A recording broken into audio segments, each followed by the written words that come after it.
Continuing on with part two of this video.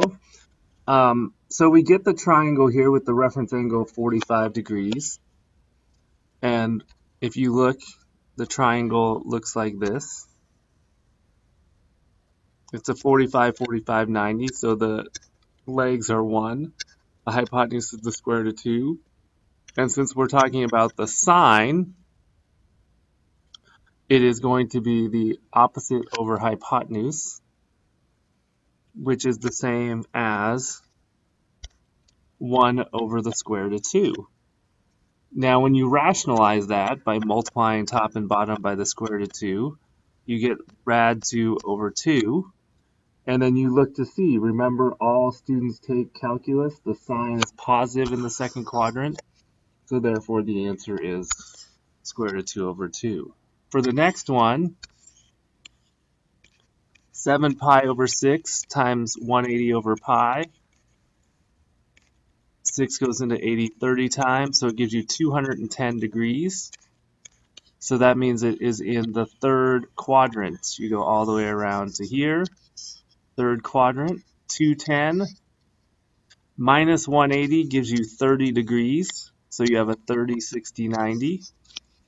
Opposite the 30 is the 1. Opposite the 60, which is going to be there, is the square root of 3. And then the hypotenuse is 2. Since we're dealing with the secant, remember secant is the reciprocal of the cosine.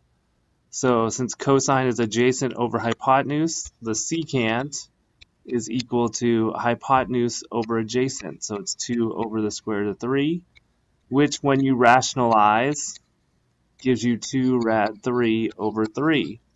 Now, it's the third quadrant. Remember, all students take calculus. The tangent is the only one of sine, cosine, tangent that is positive in the third.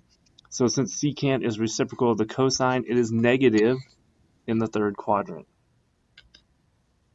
Last but not least, cotangent of 11 pi over 6.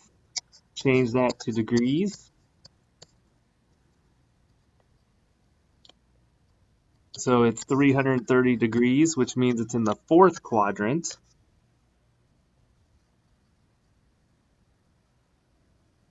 Fourth quadrant, 360 minus 330 is 30 degrees.